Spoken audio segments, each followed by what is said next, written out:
pasti kalau aku sih tetap kembalikan kepada JPU ya, karena kan jaksa penuntut umum yang jadi pengacara aku gitu kan. Jadi kalau mereka kemarin kalau nggak salah menyatakan akan pikir-pikir dulu karena dari pengacaranya Ferry juga akan pikir-pikir dulu dalam waktu 7 hari. Jadi ya aku kembalikan kepada JPU yang terbaiknya gimana. Tapi jika melihat dari tuntutan sebelumnya, terus melihat dan hasil putusannya, puas nggak sih dengan apa yang diperjuangkan sama Mbak Vena selama ini? Sebetulnya kalau kasus KDRT ini bukan masalah puas dan gak puas ya. Karena aku justru memaknai proses hukumnya sendiri. Karena sekali lagi aku sebagai korban KDRT, aku pengen kasus aku ini menjadi pembelajaran kita semua, khususnya kaum perempuan ya, di Indonesia lah pada khususnya, bahwa kalau kita speak up itu kita mau nggak mau jadi melek hukum, dan proses persidangannya sendiri kan sudah bisa dilihat ya bagaimana dari saksi fakta, saksi ahli, kemudian ada saksi dari pihak Ferry, ada juga saksi dari pihak aku, kesaksian aku sebagai korban. Proses hukum itu aku maknai betul bahwa menjadi orang yang berani speak up tentang KDRT itu mental sih gitu. Jadi kalau soal vonisnya berapa, sekali lagi vonis itu adalah kewenangan dari hakim. Jadi aku sendiri negara dalam hal ini, karena kan aku sudah diwakilkan oleh negara. Jadi buat aku yang paling penting setelah vonis, aku tinggal fokus masalah cerai. Kan semua harus ada ujungnya kan. Karena proses hukum itu adalah pembelajaran buat kita semua bahwa di Indonesia ini ada undang-undang KDRT.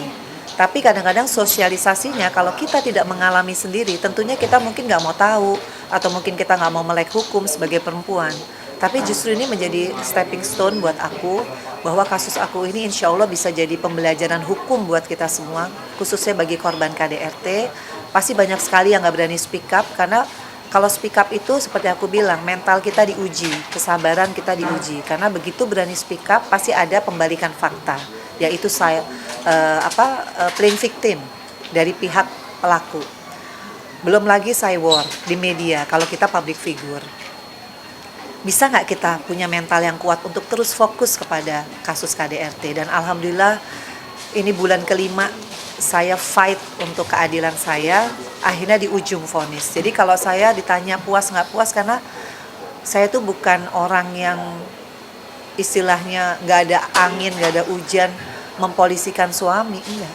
Semua itu proses hukum di mana pelaku sendiri sampai sekarang kan masih tidak mengakui. Itu juga hak dia, tapi hak saya juga sebagai korban, saya terus untuk mencari keadilan karena ini negara hukum. Jadi jawabannya bukan sesimpel antara puas dan enggak, tapi proses hukum ini membuka mata hati kita, membuka mata kita tentang bagaimana proses hukum berjalan tentang kasus KDRT. Karena nggak banyak kasus KDRT orang berani konsisten untuk memperjuangkan. Tapi Mbak, ini kan dengan vonis tahun ini kan bisa dibilang cukup ringan dari putusan. Nah, untuk orang yang speak up, jika melihat vonis yang diperjuangkan itu ringan, tentu mereka juga kayak ya hanya seperti itu. Makanya ketika aku tanya, setimpal nggak sih kalau mungkin dari Mbak Vena sendiri yang sudah speak up dan dengan hukuman yang diterima itu seperti itu? Jadi Undang-Undang KDRT itu ada pasal 44 ayat 1, ada ayat 2, ayat 3, ayat 4, ada juga pasal 45 tentang psikis ya. Jadi kalau saya di sini sebagai korban, saya hanya terus berupaya semaksimal mungkin supaya ada vonis yang setimpal dengan perbuatan. Tapi memang ada beberapa persepsi. Contoh di pasal 44 ayat 1, pidana berat. Di situ disebutkan ancaman hukumannya 5 tahun kalau korban itu cacat, tidak bisa melakukan kegiatan sehari-hari, atau meninggal.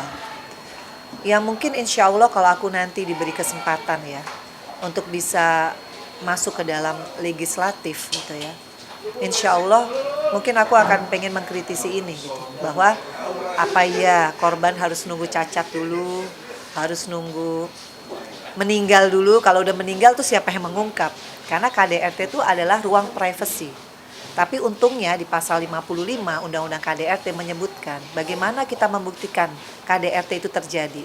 ada 2, saksi. Saksi itu siapa? Ya korban itu sendiri. Yang kedua, ada visum nggak? Alhamdulillah saya sudah memenuhi kedua syarat itu. Akhirnya terjadi vonis kan. Jadi persepsi tentang pasal 44 ayat 1 tentang pidana berat, yaitu PR kita semua. Karena sebenarnya ada undang-undang yang terbaru adalah kekerasan seksual. Di situ disebutkan, yang disebut dengan kekerasan seksual tuh apa sih definisinya? Ada tuh, ada berapa tuh. Jadi jelas, jadi nggak multitafsir. Jadi mudah-mudahan kalaupun saya nggak di legislatif, saya termasuk survivor, insya Allah ke depannya pembelajaran hidup saya ini bisa menjadi manfaat buat teman-teman yang saat ini mengalami KDRT, tapi bingung SOP-nya seperti apa sih? Kalau kita mau melaporkan, kemudian kita mau berjuang lewat jalur hukum, atau mungkin bagi perempuan di luar sana yang nggak punya uang, buta huruf, nggak ngerti mau kemana, takutnya menjadi bola liar ya. Kan banyak tuh korban KDRT dituntut balik. Karena mungkin susah membuktikan, karena mungkin salah tahapan. Mungkin karena dia curhat dulu ke media atau curhat kemana, akhirnya dituntut balik pencemaran nama baik. Ya memang hal-hal ini terjadi pasti sesuatu hikmah kan. Jadi saya memaknainya, oke, insya Allah ke depannya mau saya di legislatif atau tidak, saya pengen banget mensosialisasikan, yang paling penting adalah speak up dulu deh. Karena terjadi speak up, mau nggak mau kita sebagai korban kita melek politik. Kalau udah melek politik kita menjadi kritisi buat permasalahan kita sendiri. Dan kita bisa bersuara. Jadi memang ini nggak mudah Mas. Jadi kalau kita bicara puas atau nggak puas, ini adalah proses hukum juga di Indonesia, mensosialisasikan bahwa KDRT itu adalah bukan aib. Itu dulu, mengubah paradigma orang, khususnya korban dan keluarga, bahwa kalau kita speak up bukan kita membuka aib seseorang, which is itu suami kita misalkan. Karena KDRT itu ada 4 ya, KDRT fisik, KDRT psikis, KDRT seksual, dan juga penelantaran ekonomi.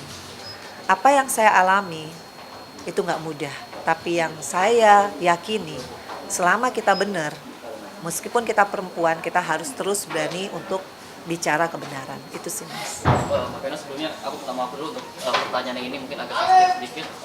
Ada yang mungkin netizen atau yang berpendapat kayak kasus KDRT yang dialami Mbak Vena ini jadi momentum untuk pansos atau mungkin menaikkan elektabilitas gitu dalam pileg, apalagi Carol juga kan saat ini juga masuk ke ini ya ke PAN dan juga katanya akan memperjuangkan hak-hak perempuan. Nah mungkin tanggapannya seperti apa? Apakah memang benar tujuan untuk masuk pileg itu ya memang hanya untuk memperjuangkan hak-hak perempuan, menyuarakan berkaca dari diri Mbak Vena sendiri, atau memang anggapan netizen itu benar?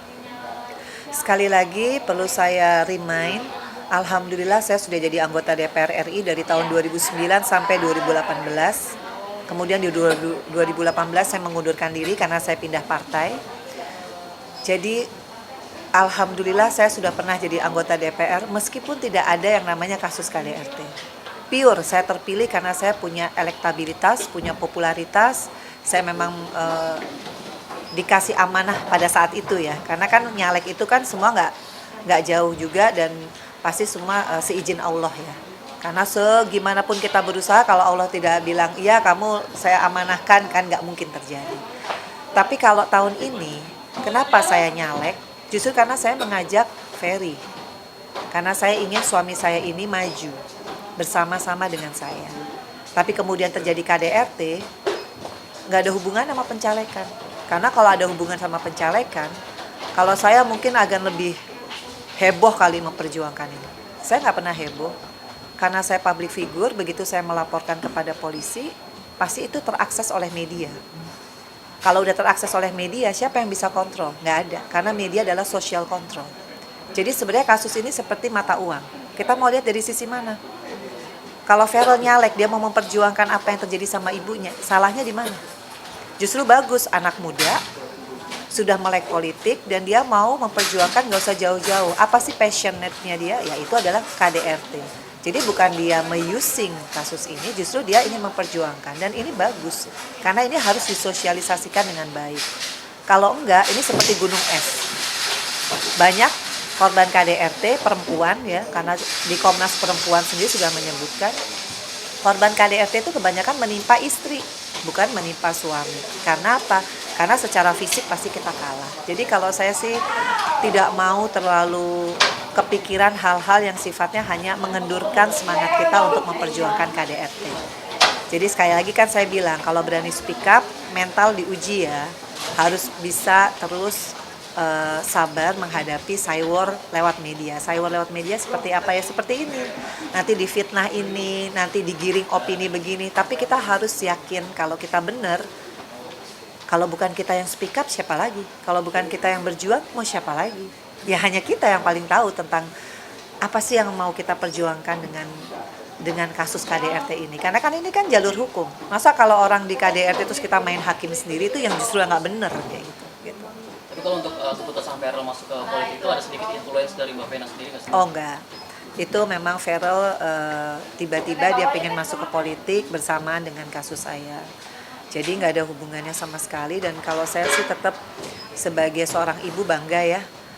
Biasanya anak kalau ibunya menghadapi kasus seperti ini mungkin jadi down, jadi depresi, ikut malu, tidak produktif. Tapi apa yang terjadi sama anak-anak saya, Feral, Atala, apalagi Fania, justru mereka lebih produktif. Nah itu yang membuat saya mempercepat dari depresi saya sendiri ya, gitu. Bahwa anak muda aja bisa memanage situasi yang nggak enak ini jadi hal yang positif gitu. Masa saya yang udah tua, saya nggak punya mental lebih kuat daripada anak saya untuk membalikan semua ini menjadi energi baru. Apa energi barunya? Ya saya harus bisa bermanfaat buat perempuan lain di luar sana melalui apa? Melalui kasus saya, melalui keberanian saya untuk bicara tentang KDRT, meskipun ya pasti banyak lah cywarnya, itu biasa. Kalau target politik Feral terdekat apa Mbak untuk 2024 mungkin? Nah itu mesti tanya sama Feral. Nah dia belum mau jawab. Ya tanya aja sama Feral, dia pasti tahu kok. Kalau untuk perceraian saat ini udah sampai tahap mana?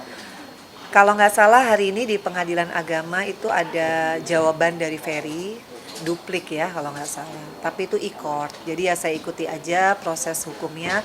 Yang jelas saya bersyukur sudah ada vonis di Pengadilan Negeri Kota Kediri tentang kasus KDRT, bahwa Ferry terbukti sah dan meyakinkan melakukan KDRT, dan vonisnya adalah 1 tahun. Insya Allah ini yang akan saya bawa ke Pengadilan Agama.